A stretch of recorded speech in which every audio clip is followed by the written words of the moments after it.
Hello दोस्तों, आप सभी का स्वागत है फिल्मी फैज़ भाई में। तो दोस्तों, पठान को 3 बार देखने के बाद और तीनों बार जम के मज़े लेने के बाद भाई अब दिमाग में चल रहा है कि आखिर आगे क्या।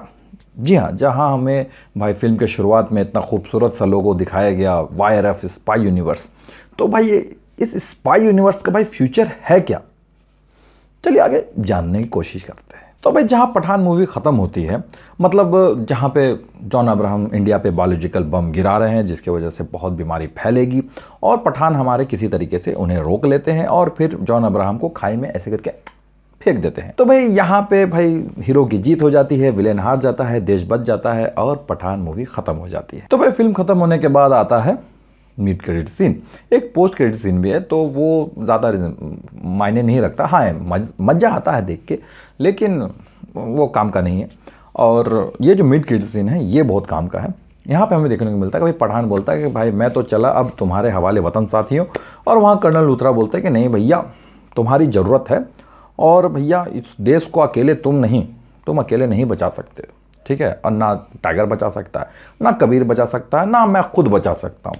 तो भैया ये लो एक फाइल, इसमें बहुत सारे लोगों की भाई लिस्ट है, इस बस उन्हें कांटेक्ट करो, एक ऐसी टीम बनाओ कि भाई जब वक्त आए तो भाई ये ऐसा मुंह तोड़ जवाब दें कि भाई दुश्मन लोग का भाई बोलते हैं ना वाट लग जाए। ये जो मिड क्रेडिट सीन था ये सीधा सीधा इशारा है कि भाई अब YRF स्पाई यूनिवर्स में एक टीम बनाई जाएगी और उस टीम में भाई दिग्गज किस्म के भाई जासूस होंगे और फिर एक वक्त आएगा जब बहुत बड़ी मुसीबत सर पे आ गिरेगी और फिर ये सब एक टीम एकजुट होके भाई दुश्मन से लड़ेगी। तो ये तो हो गई पठान की बात और थोड़ी बहुत भाई स्पाई यूनिवर्स की बात।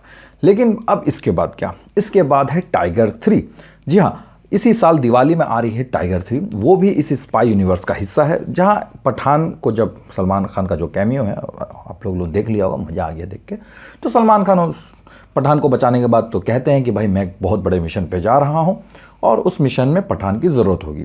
तो ये क्लियर भाई था कि भाई टाइगर 3 आ रही है और उसमें सलमान खान के साथ साथ हमें शाहरुख खान भी कैमियो रोल में नजर आएंगे। तो टाइगर 3 में सलमान खान वापस आ रहे हैं एज टाइगर एंड फिर कटरीना कैफ भी रहेंगे जोया, और इसमें विलेन है इमरान हाशमी जो कि पाकिस्तानी एजेंट रहेंगे। अब भाई मेरे को ये ऐसा लगता है इस टाइगर 3 में हमें भाई एज अ विलेन तो भाई इमरान हाशमी नजर आएंगे, लेकिन साथ ही साथ हमें जो एक मेन कॉमन विलेन है उसके भी ग्लिम्सेस दी जाएंगी कि भाई इनसे भी ऊपर और इन सब से ऊपर कोई है जो दुनिया तबाह करना चाहता है।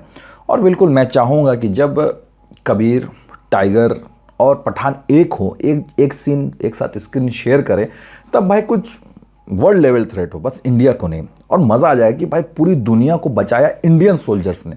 तो भाई ये बहुत बड़ी बात होगी। कुछ ऐसा कंसेप्ट हमें हमारे सामने रखा जाए तो भाई मज़ा आ जाएगा। तो भाई टाइगर 3 के बाद भाई आप लोग सोच रहे हो कि वॉर 2 आएगी, लेकिन नहीं, वॉर 2 से पहले एक मूवी आएगी और वो होगी एक डुअल हीरो मूवी, मतलब 2 हीरो इसमें लीड करेंगे और वो 2 हीरो हैं भाई शाहरुख खान और सलमान खान। और इन दोनों की जो मूवी आ रही है ये आदित्य चोपड़ा इसकी कहानी लिख रहे हैं, लेकिन अनटाइटल्ड है, अभी भी इसका कोई नाम रखा नहीं गया है। और उम्मीद है कि 2023 के एंड में इसकी भाई शूटिंग शुरू हो एंड फिर भाई 2025 से पहले कुछ उम्मीद नहीं कर सकते हैं कि एक और YRF की तरफ से स्पाई यूनिवर्स की कोई मूवी आएगी। तो भाई मैं वॉर 2 की कुछ ऐसी कहानी उम्मीद कर रहा हूं कि ऋतिक के सामने ऐसी कुछ मुसीबत आ जाए कि भाई वो किसी से सॉल्व ना हो रही हो और ना खुद ऋतिक से, और किसी की उन्हें मदद चाहिए और वो मदद सिर्फ और सिर्फ मिल सकती है जॉन अब्राहम से। और फिर अचानक मूवी में पता चलता है कि पठान से लड़ते हुए वो मरा नहीं था, जिम अभी भी जिंदा है, और फिर उसे वापस लाया जाता है और ऋतिक और जॉन मिलके भाई एक मिशन पे जाते हैं, जहां पे ऋतिक के मन में हमेशा ये डर रहता है कि ये धोखेबाज आदमी ये कभी भी धोखा दे सकता है।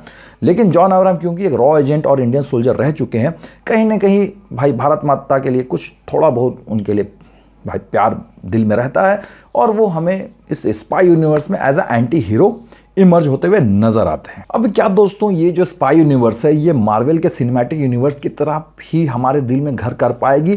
तो ये बोलना बहुत ही मुश्किल है, क्योंकि मार्वल क्या करता है कि साल में कम से कम 2 या 3 मूवी तो हमें ज़रूर देता है कि भाई ऑडियंस अब ये जो कहानी चली आ रही है इसके साथ कनेक्टेड रहें और ये जो भाई सागा ये लोग बनाते हैं, इन्फिनिटी सागा, अब मल्टीवर्स सागा है, तो इसके साथ भाई कहानी आगे बढ़ाते बढ़ाते एक कंक्लूजन तक मार्वल अपनी कहानियों को पहुंचाता है।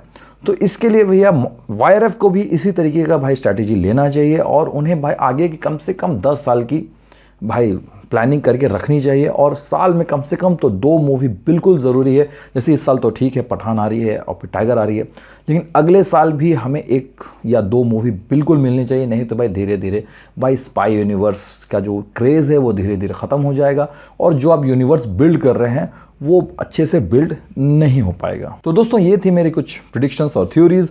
उम्मीद करता हूँ कि आपको पसंद आई, और अगर आपको पसंद आई है तो मुझे कमेंट सेक्शन में ज़रूर बताएं कि आप स्पाई यूनिवर्स को लेकर कितना एक्साइटेड हैं और क्या क्या आपकी उम्मीदें हैं भाई वाईआरएफ के स्पाई यूनिवर्स से। तब तक दोस्तों आप लोग अपना ख्याल रखिएगा, मिलते हैं अगले वीडियो में। मैं चलता हूँ भाई, देखते हैं कोई स्पाई यूनिवर्स में जगह है कि नहीं। सर जगह है सर, ठीक ही ठाक है, मतलब लड़ लेता हूँ सर, 4-5 खा लेता हूँ सर। हाँ सर।